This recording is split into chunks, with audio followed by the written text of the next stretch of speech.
I love this book. This book, tomorrow night's class is based on the original 1926 Science of Mind textbook. And for some reason, about 26 to 37, 11 years after that original treatise on the science of mind philosophy was published, some people started whispering in Ernest's ear and said, oh, this is too complicated for the masses. We've got to, I don't want to say dumb it down because I don't think you can, but we've got to condense it so that people can have short paragraphs and short chapters in the beginning of the book so that they'll kind of be able to get a working understanding of it. And so the original textbook turned into the revised textbook, and we started with the first 4 chapters that are supposed to put Science of Mind in a nutshell, the thing itself, the way it works, what it does, and how to use it. And what I have found is that trying to take this amazing teaching and cram it down into something that's easy to digest loses a lot of the depth and the quality and the power of this teaching. And I didn't even know there was another textbook for decades. All I knew is that I was in Science of Mind. By then I was a minister, and we had the textbook. There was one textbook, and then I found out there's 2 textbooks. Like, blasphemy. What? There's 2 textbooks. And so I entered into this love affair with the original Science of Mind text. It's so simple in that it's got lessons. There are 6 lessons. Lesson 1, and in lesson 1 you've got the introduction, the lesson, and then the recapitulation. You know that teachers, speakers thing that you tell people what you're going to tell them, you tell them, and then you tell them what you told them. Well, that's what Ernest did in the textbook. And I found there were things in the textbook that didn't make it to the revised textbook. Ernest wrote about all kinds of psychic phenomenon. Ernest loved to go to table tipping and seances. He said, if you're going to learn about mind, learn about mind. Learn about all of the aspects of mind. Don't just pick and choose about what you think is appropriate to learn about. Learn about it all. He said he sat in a room once and had a cup float from the kitchen into his hand. And he took a drink of it, and it floated back into the kitchen. There are things that we can do in mind that we haven't even begun to tap. Not to mention the healing of the sick and the raising of the dead and the making the blind to see and the pulling money out of thin air.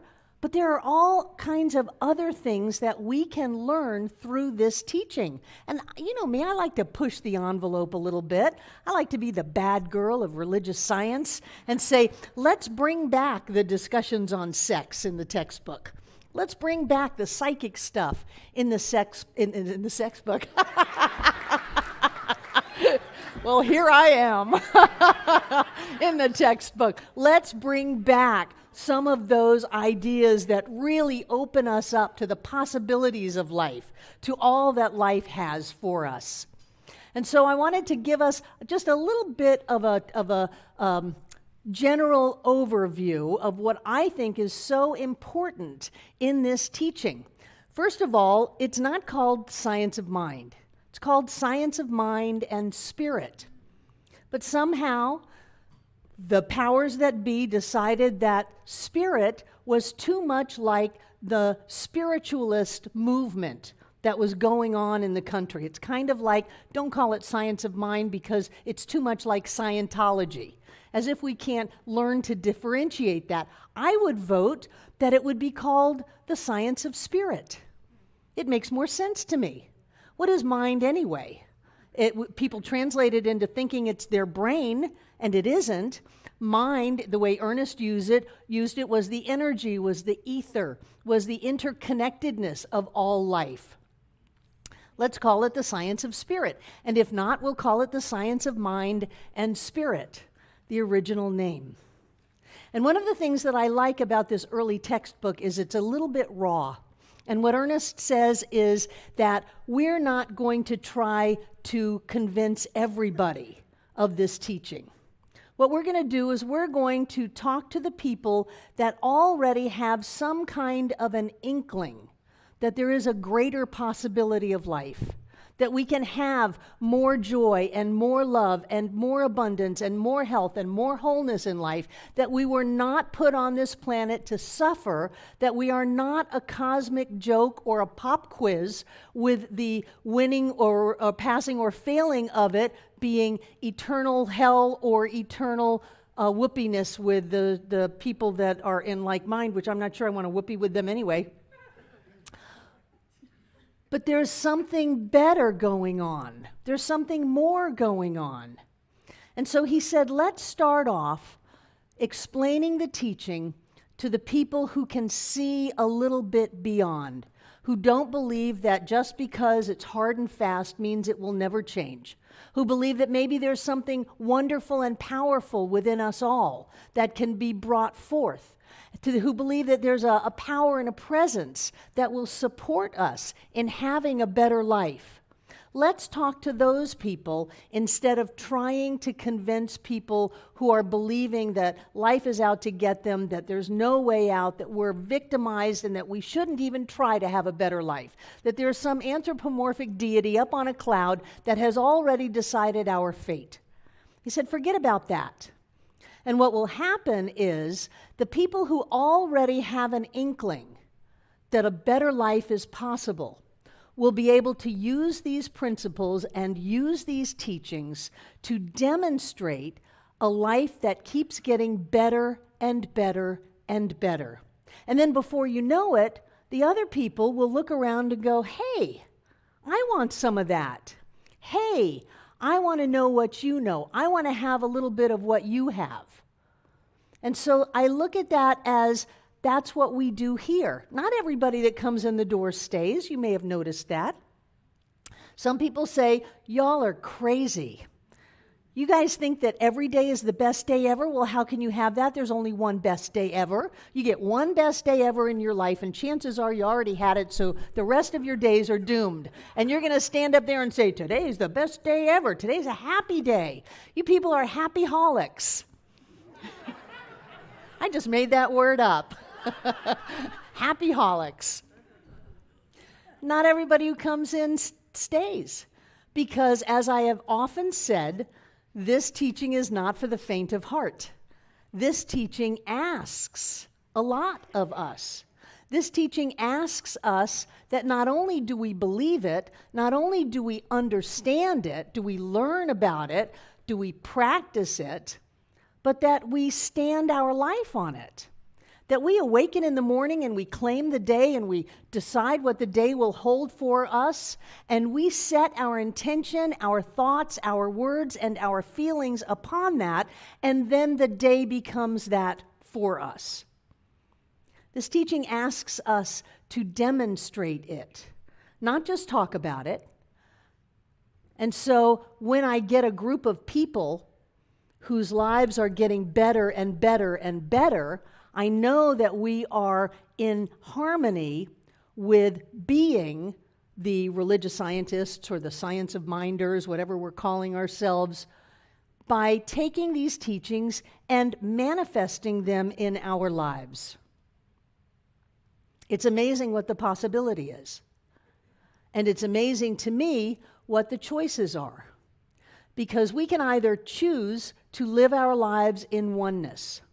We can either choose to see the God in you is the God in me and we are one. We can choose to see health and wholeness and prosperity and joy and happiness no matter what. We can choose to see that there's a blessing in here, whether we've seen it yet or not, that only good can come from this, that we live in an abundant universe where there is more than enough for all. We can choose to see that, or we can move into the world that so many people live in, a world of duality, a world of two-ness. And in the world of two-ness, where most people, I believe, are, is all of the good and bad, right and wrong, me and you, us and them.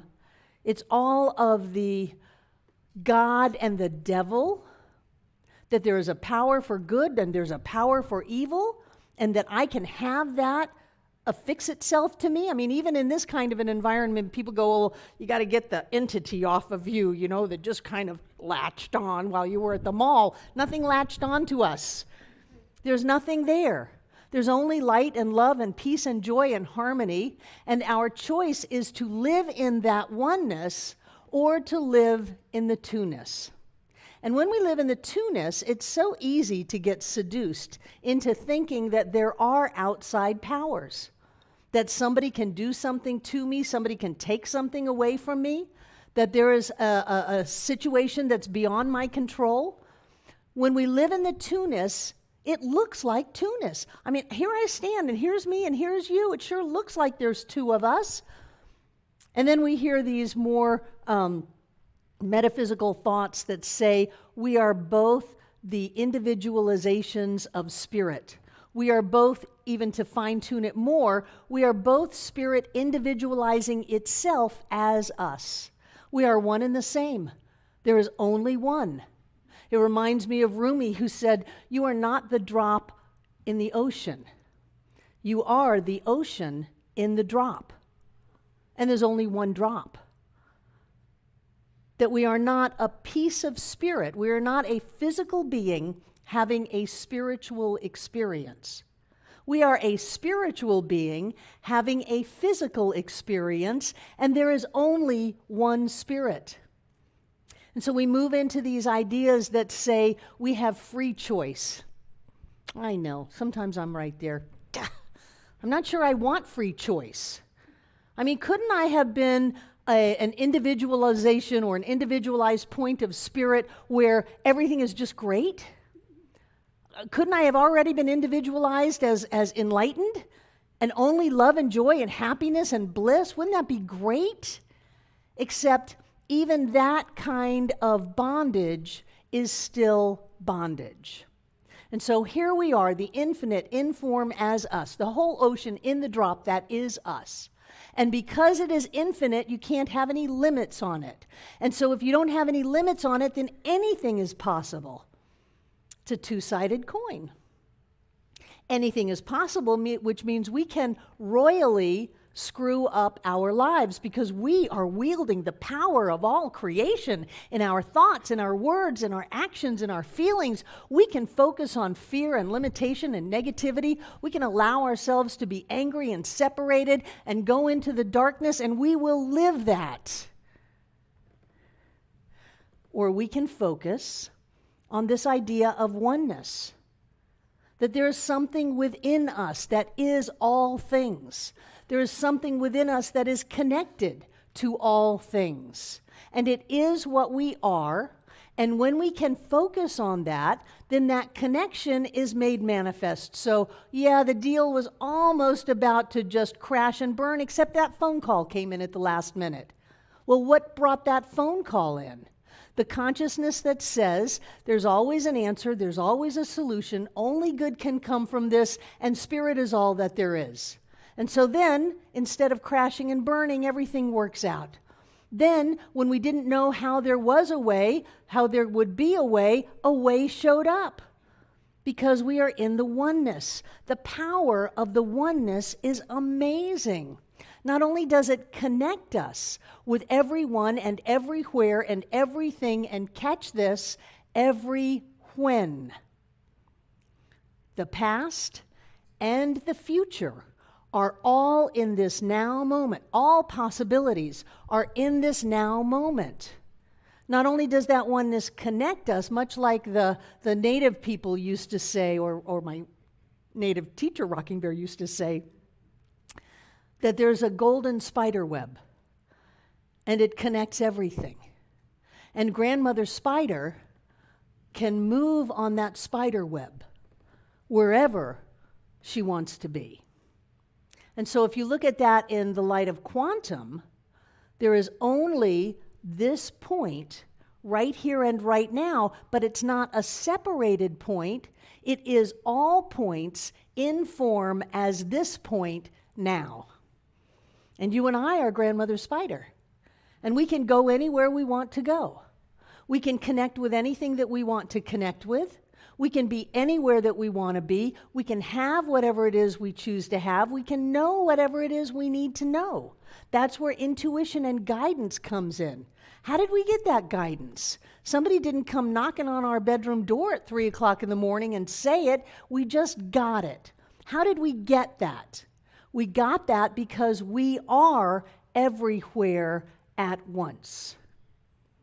The possibility and the potential of this teaching boggles my mind, and I've been in it for over 40 years. Our ability to reach out into thin air and to manifest into our lives is right here, but that's just the top of the surface.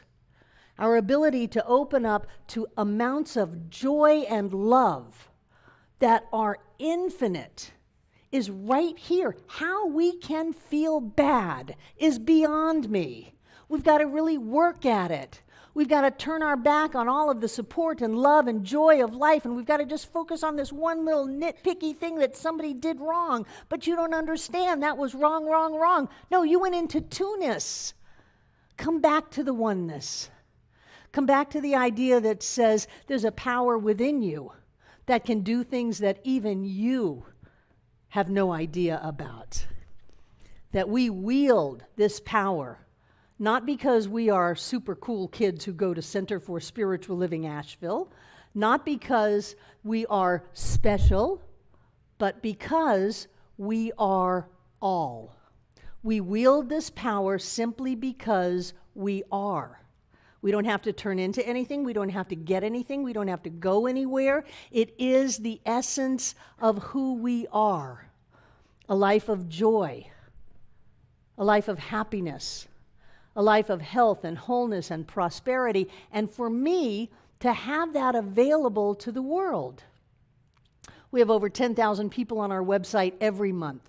And some people think, wow, that's a lot of people. 10,000 people on our website. I'm talking to you. That's a lot of people. And I go, there's 7.5 billion of us on the planet. I would really like to have this teaching in every language, in a form that every person could have access to. But you know, it takes me back to what Ernest said. The people who are open to the idea, they don't have to know how to have it. They just need to know that somehow, some way, there is a possibility that my life can get better. That just because I'm in a village somewhere with 10 kids and it appears that we don't have water or electricity or food, that is not the truth. That is not the highest truth of life. That somehow there is a possibility that my life can get better. So Ernest says, talk to those people. Talk to those people and teach them that if you think it, if you know it, you will grow it. If you name it, you will claim it. If you focus on it, you will be able to have it in your life no matter what the circumstances are, no matter what the political situation, whatever the economy is, no matter what. Because that essence of us, that ocean in the drop as us, that God in form as us, goes beyond any problem, any circumstance, any situation. And we don't have to go get it. We don't have to sell our soul for it. We don't have to be someone that we're not to have it. We already came with it, perfect, whole, and complete. And this idea that says we have to change to be holy enough, newsflash, this is as holy as you're going to get. This is as holy as you're going to get because you don't need to get holier. You are already whole. You are already the absolute in you, as you, is you now. And if we start to open up to this, if we start to really act as if this teaching is true, if we really choose to see God in every person, to see the perfection of the experience, to know that everything already has whatever it needs to be the way that we choose to have it be, if we choose to turn away from the conditions, to stay out of two-ness and darkness and judgment, and act as if this really does work, we're going to show demonstration after demonstration after demonstration. We're going to have people come in and have healings, people come in and have transformations, people come in and demonstrate lives that just keep getting better and better and better. And from this point, we reach out into the world and 10,000 this month? Who knows what it is next month? Who knows how much those 10,000 demonstrate a little bit better, and then somebody else in their family, somebody else in their village, somebody else in their town says, I want what you want.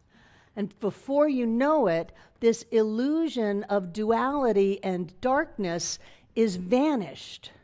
I believe that we are light bearers. I believe that we came in to usher in the Aquarian age. This is the dawning of the age of Aquarius. I know I'm a couple of decades off, but I believe that. I believe that we are here with purpose. And I believe that the greatest purpose that we can actualize in our lives is to live the spiritual life.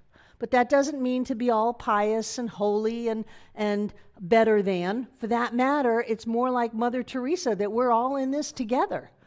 You are another myself. In Lakish, in Lakim.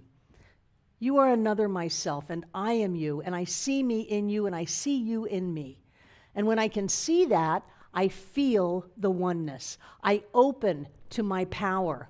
I am that person that I have chosen to be, that I've always had a hint of, a glimpse of. Really?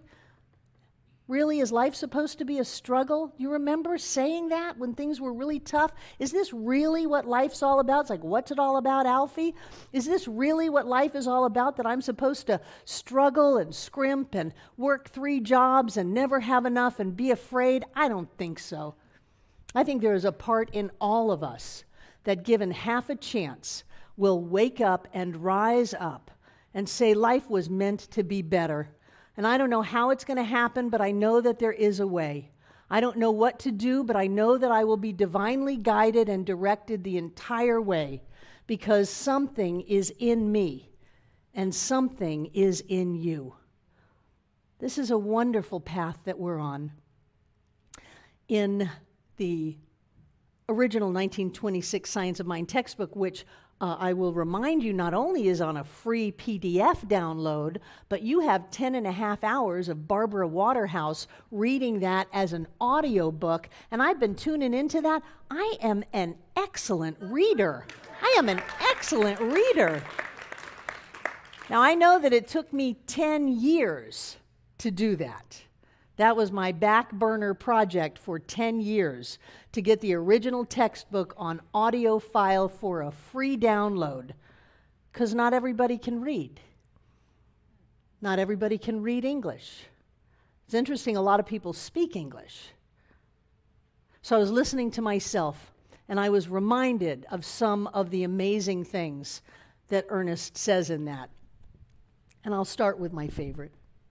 It is lesson 2, the introduction, the last paragraph. And Ernest says, mental science, which is the science of mind and spirit, makes a tremendous claim when it states that it can free the individual from the bondage of sickness, poverty, and unhappiness. But it makes this statement without hesitation and without qualification. It does not retract from that claim, and it never will. It does, however, carefully set forth the conditions under which it operates and the laws governing life, warning man that unless he understands these conditions and obeys these laws, he will not receive full benefit from the science of mind. Anybody who's willing to learn about this, anybody who is willing to act in alignment with not only the love of life, but the law of life, anyone who is willing to take responsibility for everything in their life, realizing that the only person that can change their life is them, anyone who is willing to put in the time to do the meditations, to do the affirmations, to do the treatments, to see practitioners, to see friends, to have someone be with them as they open up to these greater possibilities. Anyone who is willing to give it a go will derive amazing benefits from this teaching. We have in this very room had people who had kidney failure, and within a couple of weeks it was completely healed. We have in this very room had people who were diagnosed with thyroid cancer. And by the time they took the thyroid out, the pathologist said, "Why'd you take out this perfectly good thyroid?" We have had people in this very room, like Judith, have her life changed or his life changed. We have had people in this very room open up to the idea that there is something amazing inside of us. That's the promise of this teaching, that poverty, sickness, unhappiness is not going to stay. It may have come to pass, but it did not come to stay. And that by using these teachings, we can turn that around and we don't hesitate. That's what I love. That raw courage of this original textbook. We do not back down from that statement. I don't care if you're on your last breath. I don't care if they're coming to cart you away. We don't back down from it. We don't qualify it. We don't say, well, if they come up with a new drug, or if the lawsuit goes your way, or if your mother finally realizes that she loves you, we don't qualify it. Right here and right now, in this now moment, infinite possibilities are ours, awaiting for us to stand straight and tall, to grab our spiritual magnificence, and to live the life that we were meant to live. We are the ocean in the drop. We are God in form as us. Nothing is impossible. Everything is possible. Everything is already here. Everything is now. Everything is ours, and so it is. Hi, I'm Barbara Waterhouse. And I'm John Waterhouse. Thank you for watching this message today. Through our website, cslasheville.org, we have over 1,000 messages, classes, and New Thought books, all to download at no charge to anyone. Producing this incredibly valuable collection of ideas is really making a difference in the world. It's changing lives everywhere. Please go to our website, cslasheville.org, and click the Donate button. You can support this life-changing ministry, and when you do, we'll send you a note of thanks and also put you on our daily prayers. By doing this, you're helping to raise the consciousness of people across the entire globe. We're changing lives together, those lives that are being more prosperous, more healthy, and more joyous. Thank you for being a part of this important work and supporting what we do here at CSL Asheville. Thank you.